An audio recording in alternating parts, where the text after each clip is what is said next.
Bismillahirrahmanirrahim. Assalamualaikum warahmatullahi wabarakatuh. Selamat pagi anak-anak. Bagaimana kabarnya hari ini? Alhamdulillah luar biasa. Semoga kalian tetap diberikan selalu kesehatan oleh Allah Subhanahu wa taala ya. Oke, sebelum memulai pembelajaran kali ini, sebelumnya Bapak ingin mengabsen dulu ya. Hari ini siapa saja yang nggak masuk? Oh, si Zidan yang nggak masuk. Terus ada lagi?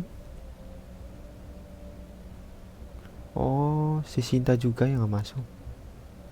Oke, oke, oke. Baik, eh, sebelum memulai pembelajaran pada hari ini, Bapak minta untuk KM. KM-nya siapa KM-nya? Oke, Ilham. KM-nya ya, Ilham. Oh, Ilham. Silakan Ilham, dipimpin untuk berdoa ya. Berdoa dimulai. Selesai. Oke, hari ini sebelum memulai pembelajaran, Bapak ingin menunjukkan kalian bukan sebuah sih, tapi beberapa gambar yang berkaitan pada materi hari ini yang ingin Bapak sampaikan. Gambarnya yaitu, nah, di sini ada yang tahu ini gambar apa? Oke, bener kata Mamat. Jadi ini adalah gambar kentang ya temen anak-anak. Nah, kok kentang bisa berbentuk seperti love sih Pak? Ya bisa. Nah, kira-kira menurut kalian ini kenapa ya kok bisa sih sampai berbentuk love seperti ini? Kira-kira ada yang tahu?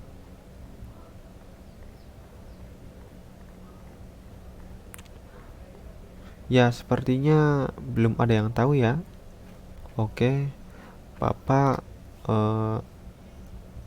akan memberikan satu gambar lagi. Nah, ini gambar apa ini menurut kalian?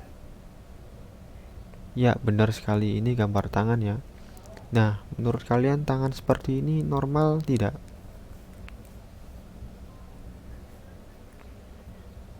Ya, benar. Jadi menurut Cici ini benar ya. Ini tangan yang tidak normal. Nah, faktor yang melatar belakangi ketidaknormalan ini menurut kalian itu apa? Ada yang tahu? Yuk, kalau ada yang tahu, jangan malu-malu untuk memberi tahu. Ayo silakan. Oke, Ian bagus sekali, ingin memberitahu kita semua. Ayo Ian, kira-kira ini gambar apa ya? Kira-kira ini faktor yang melatar belakanginya itu apa ya? Ya, benar kata Ian, tepuk tangan. Jadi ini merupakan gambar dari contoh mutasi. Oke, kali ini Bapak akan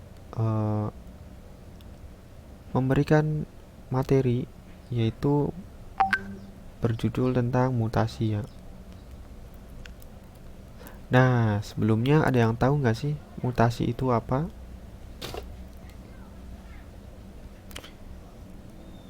Ya, betul sekali, kata Ilham. Jadi mutasi adalah perubahan materi genetik yang di dalamnya itu berupa DNA yang dapat diwariskan secara genetis kepada keturunannya. Nah, hasil dari mutasi ini menghasilkan mutan. Nah, mutan ini berupa bisa organisme hidup ya, terutama bisa tumbuhan dan bisa hewan.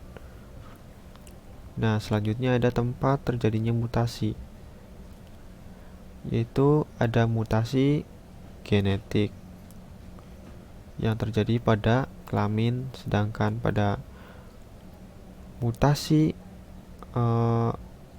pada sel tubuh ini disebut juga dengan autosom ya. Nah, ini maaf Bapak salah ngetik. Jadi mutasi autosom ini terjadi pada sel tubuh. Oke. Selanjutnya perbedaan mutasi gen dan mutasi kromosom. Mutasi gen disebut juga dengan mutasi titik atau point mutation. Mutasi ini terjadi karena adanya perubahan struktur gen yang di dalamnya DNA. Akibatnya asam amino yang dikode berubah sehingga terbentuk protein yang salah. Selanjutnya pada mutasi kromosom. Mutasi kromosom ini mengakibatkan perubahan sejumlah basa yang berdampingan pada rantai DNA atau perubahan runtutan nukleotida dalam suatu ruas gen sehingga akibat yang ditimbulkan pada fenotip individu menjadi lebih nyata. Mutasi kromosom sering terjadi karena kesalahan meiosis dan sedikit dalam mitosis. Nah, biasanya mutasi kromosom ini dapat diamati oleh mata telanjang ya. Selanjutnya ada mutasi gen. Nah, penyebab beberapa mutasi gen diantaranya yaitu ada delesi. Delesi merupakan hilangnya satu atau beberapa basa nitrogen. Yang kedua ada adisi, yaitu penambahan satu atau beberapa basa nitrogen atau sering disebut juga dengan insersi. Yang terakhir ada substitusi, yaitu pertukaran pasangan basa nitrogen. Nah, ini nih merupakan contoh dari mutasi gen, yaitu substitusi.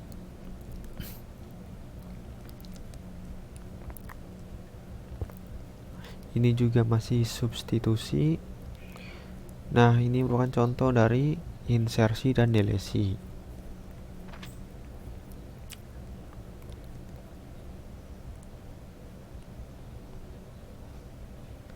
Nah, insersi juga ini merupakan penyebab dari mutasi tanpa arti.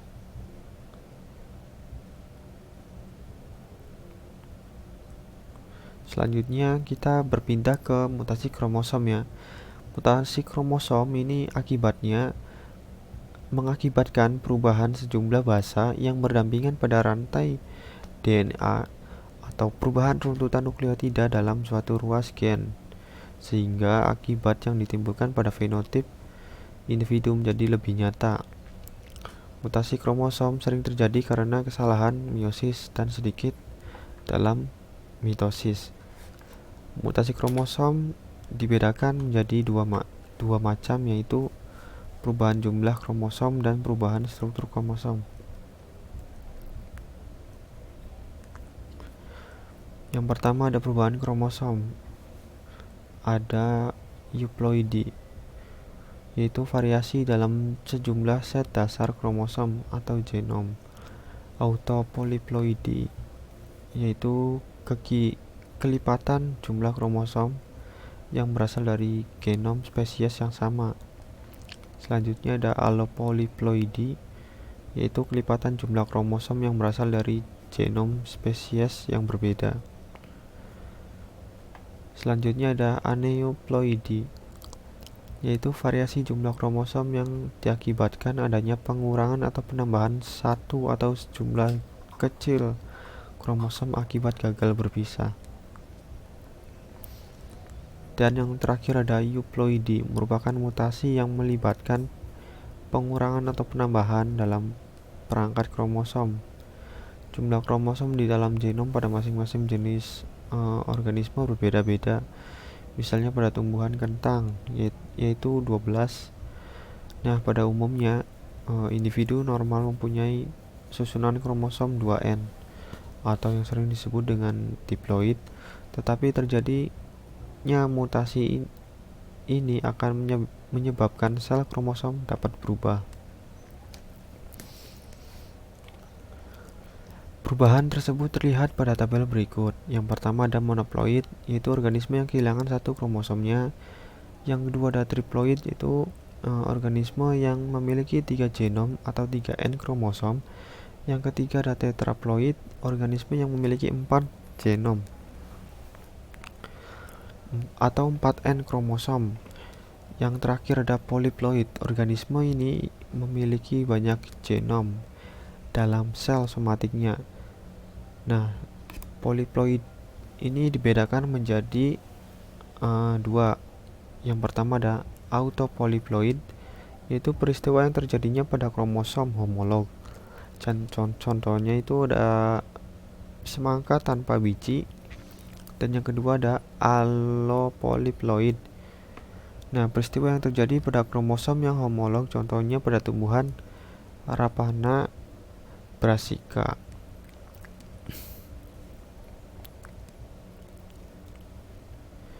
Selanjutnya ada aneuploid. Nah, pada gambar ini ada yang tahu dan ada yang ingin menjelaskan? Oke, Ilham, silahkan jelaskan.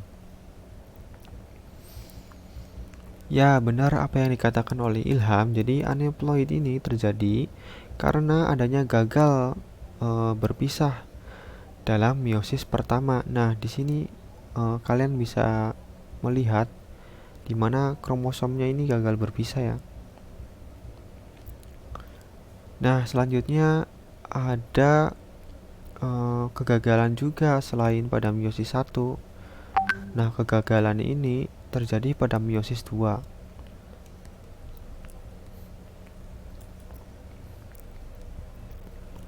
Nah, yang kedua ada perubahan struktur kromosom. Yang pertama ada delesi. Ada yang ingin menjelaskan delesi itu? Oke, Cici, silakan Cici jelaskan.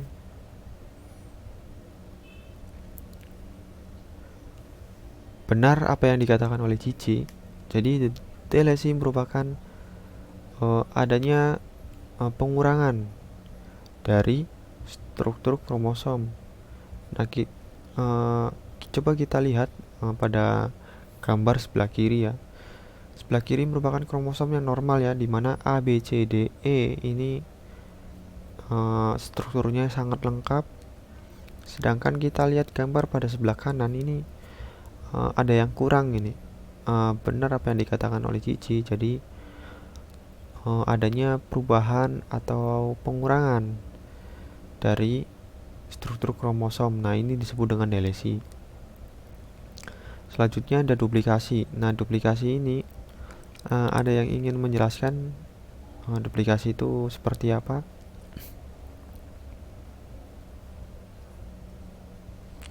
Ya, apa yang dikatakan oleh saudara Nia ini benar ya. Jadi duplikasi ini di mana adanya proses penggandaan pada struktur kromosom ya. Nah, penggandaan ini kita bisa amati pada gambar yang sebelah kanan ini merupakan hasil dari duplikasi. Yuk kita amati dari kromosom yang normal ya, yaitu di sebelah kiri ya. Di sebelah kiri ini susunannya itu normal, dimana A, B, C, D, E. Sedangkan pada duplikasi ini sendiri ini merupakan ada perubahan pada struktur kromosomnya ya, dimana A, B, C, B, C, D, E, F, G, H ini susunan dari struktur kromosomnya ini terdapat perubahan dari yang tadinya normal menjadi duplikasi. Selanjutnya ada insersi. Ada yang ingin menjelaskan insersi itu seperti apa?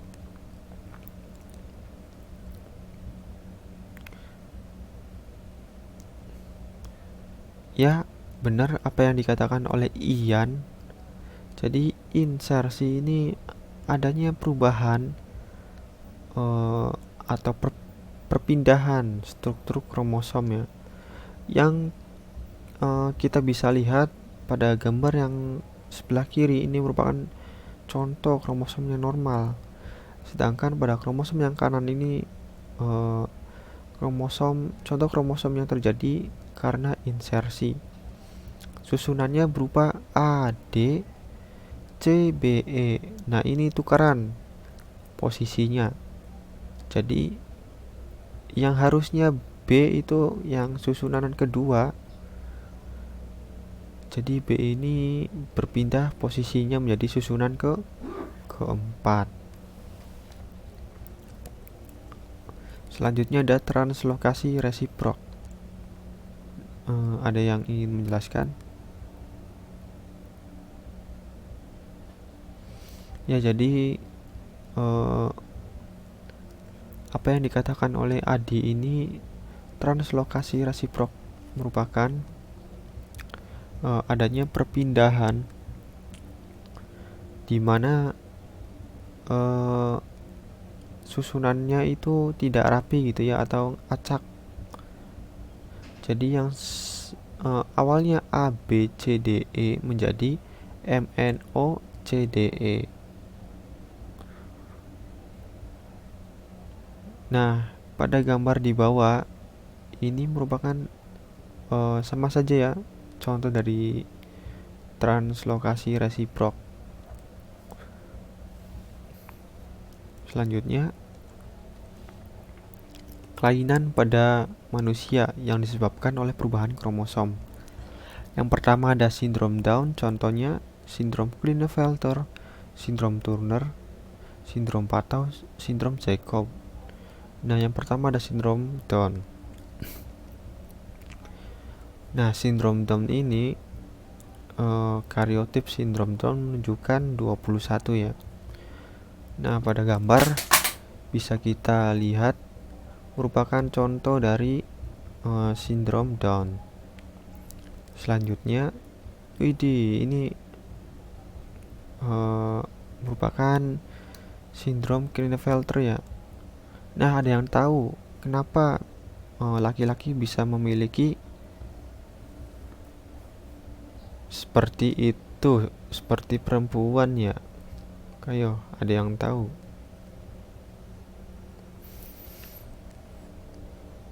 Oke, Devin, sepertinya tahu ini.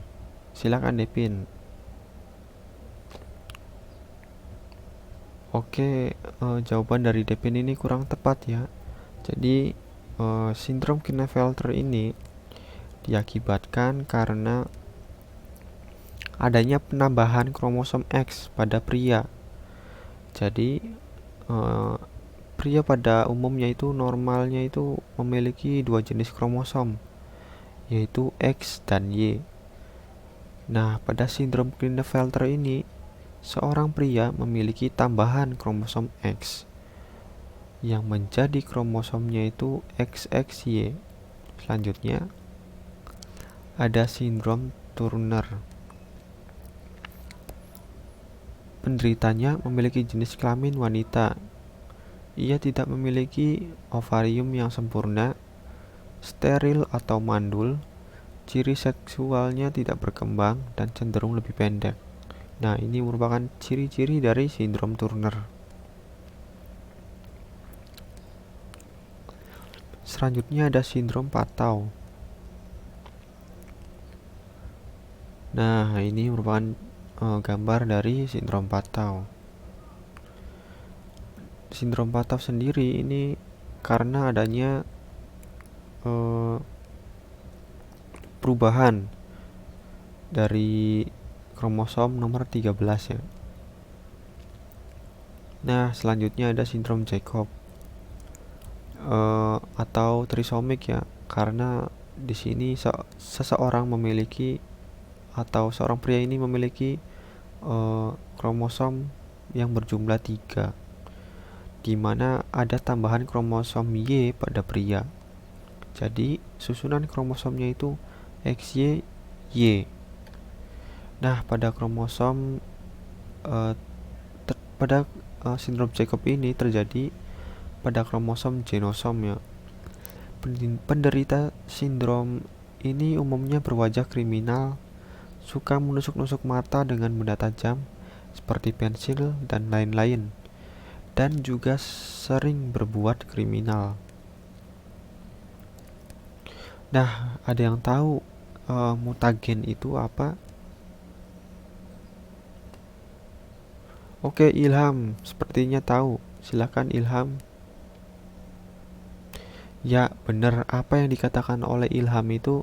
Jadi mutagen adalah zat atau benda yang dapat eh, mengakibatkan mutasi pada makhluk hidup. Nah, contoh zat atau mutagen ini memiliki dua macam atau memiliki dua jenis. Yang diantaranya itu mutagen alami. Mutagen alami ini berupa faktor kimia dan faktor fisika. Nah, faktor kimia ini meliputi asam nitrat dan kolkisin dan lain-lain lah. Banyak pokoknya contohnya. Selanjutnya ada faktor fisika yang berupa sinar UV dan sinar gamma. Nah, ada yang tahu contoh dari mutagen buatan itu apa saja? Ya, sepertinya belum ada yang tahu ya. Dikarenakan waktunya tidak cukup, jadi untuk mutagen buatan, Bapak jadikan tugas untuk kalian dikerjakan di rumah ya. Jadi tugasnya yaitu mencari pengertian mutagen buatan itu apa, terus contoh-contohnya seperti apa. Nanti tugasnya kalian kumpulkan ke Google Classroom. Oke, dapat dimengerti? Baik, jika dapat dimengerti, apa ada yang ingin ditanyakan? Oke, sepertinya kalian semua paham ya. Karena tidak ada yang ingin bertanya, Bapak minta satu orang untuk menyimpulkan kegiatan pembelajaran kali ini. Ya, silakan. Baik, Saudara Ilham. Sepertinya dia ngacung. Silakan disimpulkan Ilham.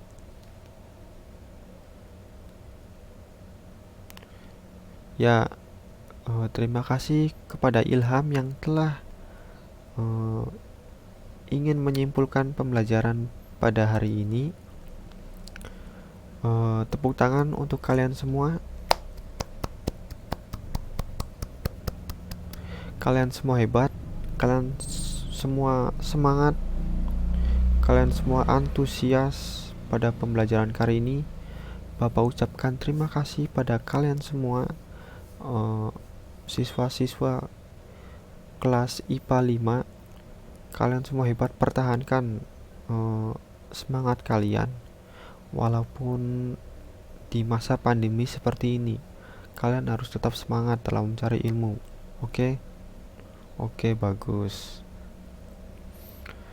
Oke, Bapak akhiri, kurang dan lebihnya mohon maaf. Apa yang disampaikan oleh Bapak pada pembelajaran kali ini semoga dapat bermanfaat untuk kalian ke depannya ya. Bapak akhiri, wabillahi taufiq wal hidayah. Assalamualaikum warahmatullahi wabarakatuh. Tetap terapkan protokol kesehatan dan tetap bahagia. See you next time.